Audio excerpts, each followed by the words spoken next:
Magandang umaga, Pilipinas. Narito ang latest sa lagay ng ating panahon at sa bagyo na minomonitor natin sa loob ng ating area of responsibility. Lumakas pa nga itong si Bagyong Opong at huling nakita ang kanyang sentro sa layong 880 kilometers silangan ng northeastern Mindanao. So ang kanyang maximum winds ay umaabot po ngayon sa 65 kilometers per hour near the center at gustiness na 80 kilometers per hour. Kaya nasa tropical storm category ho ito sa ngayon. At ang kanyang movement west-southwestward at 20 kilometers per hour. So sa kasalukuyan, itong bagyo medyo may kalayuan pa po sa ating landmass. So wala pa po itong direktang epekto sa ngayon sa atin, sa anumang bahagi na ating landmass in terms of winds o in terms of severe winds at mga pag-ulan. At wala rin po tayong signal pa sa ngayon at as of 5 a.m. na bulletin natin, wala pang nakataas na tropical cyclone wind signal sa anumang bahagi ng ating kalupaan. Pero maya-maya lamang ay i-discuss po natin yung track na latest na ipinalabas po natin. At maliban po dito sa bagyong si Tropical Storm Opong ay magbibigay din ho tayo ng karagdagang impormasyon sa bagyo na nasa labas ng ating PAR. Ito po si formerly Nando.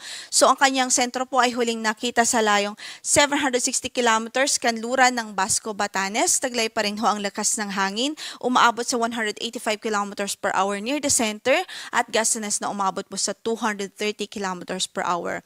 Sa ngayon, sa nakikita po natin, tuluyan na nga po ang kanyang paglayo sa ating area of responsibility at wala na po itong direktang epekto sa anumang bahagi ng ating landmass maliban ho sa kumbaga natutulungan pa nitong ma-enhance yung southwest monsoon na siya pong nagdudulot ng mga pag-ulan sa malaking bahagi ng Luzon. So sa ngayon, ang weather system na nakakaapekto sa Luzon at kanlurang bahagi ng Visayas ay habagat o southwest monsoon.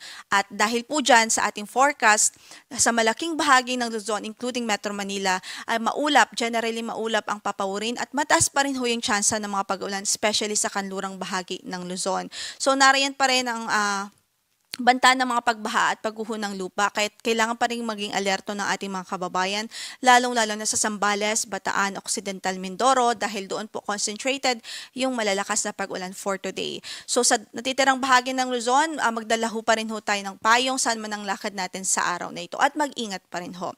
Samantala sa Visayas at Mindanao, for today's forecast ay improved weather, bahagyang maulap hanggang sa maulap ang papawurin. May tsansa lamang ho ng mga localized thunderstorms lalo na po sa hapon at gabi. So again, i-discuss po natin yung track na ipinalabas po natin as of 5 a.m. Makikita nga po natin na simula sa mga oras na ito, ini-expect natin ay mag-west-northwestward na ang kanyang direction. So medyo tataas na po itong track. At tinutumbok po nito ang Southern Luzon area o Southern Luzon. At ang kanyang landfall point nakikita nga po natin between Southern Luzon o between Bicol region at Eastern Visayas. So as long as nakapaloob po tayo sa probability cone, ibig sabihin posible pong direkta tayong daanan ng sentro ng bagyo. So kailangan hong maging handa. Dahil kailangan po nating maalala na hindi lamang po yung landfall point ang maapektuhan ng bagyo kundi meron pong diametro.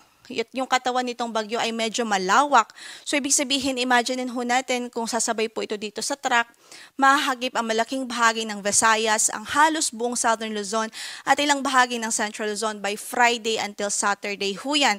So, sa mga kababayan natin, patuloy natin pinaghahanda at pinag-iingat. Please do the necessary actions para po maprotektahan ang ating buhay at mga ari-arian.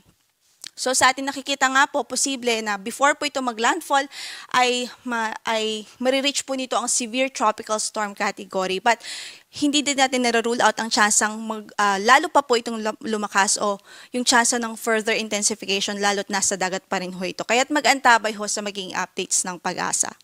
So, ina-expect din po natin within today, posible ho na mag-raise na po tayo ng tropical cyclone wind signal sa ilang bahagi ho ng bansa o sa ilang bahagi ng Southern Luzon at Eastern Visayas para po magkaroon din tayo ng enough time na pag-prepare at enough lead time. Para naman sa ating weather advisory, so in effect pa rin ho ang ating weather advisory today. Ibig sabihin, possible pa rin ho yung 50 to 100 millimeters of rainfall dito sa Zambales, Bataan at Occidental Mindoro. At ito po ay dulot ng habagat o southwest monsoon. So, hindi pa rin ho pwedeng maging kampante. Kailangan pa rin maging alerto pa rin tayo sa mga banta ho ng localized flooding. By tomorrow naman, ina-expect ho natin sa Occidental Mindoro dahil pa rin sa habagat mataas pa rin ho yung tsansa ng malakas na pag-ulan. So 50 to 100 millimeters of rainfall pa rin ang inaasahan natin. Samantalang dito sa Northern Samar at Eastern Samar, bukas din magsisimula na pong maramdaman ang malakas na mga pag-ulan dahil po ito sa epekto ni Bagyong Opong. By Friday, makikita nga po natin lumawak na yung mga lugar kung saan ay makakaranas ng mga malalakas na pag-ulan. Medyo widespread ho na mga pag-ulan ang inaasahan natin dahil sa passage nitong si Bagyong Opong. So red o nakataas po itong red. Ibig sabihin, more than 200 millimeters of rainfall ang pwedeng maranasan sa Northern Samar at Sorsogon by Friday ho yan, as early as Friday. And then 100 to 200 millimeters of rainfall naman sa Eastern Samar, sa Samar, Masbate, Albay, Camarines Sur, Catanduanes, Camarines Norte, Quezon, sa Quezon Province. Samantala, 50 to 100 millimeters of rainfall naman sa Metro Manila, Rizal, Cavite, Laguna, Batangas, Marinduque, Occidental Mindoro, Oriental Mindoro, maging sa Romblon, Aklan at sa Capiz. So sa mga kababayan natin doon, kailangan pa rin hong mag-ingat at hindi po pwedeng maging kampante at patuloy po tayo mag-monitor sa updates ng Pag-asa ukol sa mga rainfall advisories, mga rainfall warnings, heavy rainfall warnings at even yung weather advisory po natin. So dahil naman sa epekto ng southwest monsoon, ito po yung patuloy na na-enhance ng dating si Bagyong Nando na nasa labas na po ng ating area of responsibility at ng bagyong si Tropical Storm Opong. Ay ina-expect natin ang mga occasional gusty winds o yung mga paminsan-minsang pagbugso ng hangin sa malaking bahagi ng Luzon sa araw na ito, sa Western Visayas, Surigao del Norte at Dinagat Islands. Habang bukas sa Batanes, Babuyan Islands, Cagayan, Ilocos Norte, Palawan, Siquijor, Camiguin, Surigao del Norte, Dinagat Islands, Davao Oriental, Davao del Sur at maging sa Davao Occidental. Habang Friday, sa Batanes naman, Babuyan Islands, Cagayan, Ilocos Norte, Siquijor, Northern Mindanao, Caraga at Davao Region. So yan muna ang latest mula dito sa Pag-asa. Ang next bulletin po natin will be at 11 a.m. maya-maya lamang. So magantabay po tayo at stay tuned po. Ito ang latest mula sa Pag-asa Weather Forecasting Center. Ito po si Lori de la Cruz Galicia. Magandang araw po.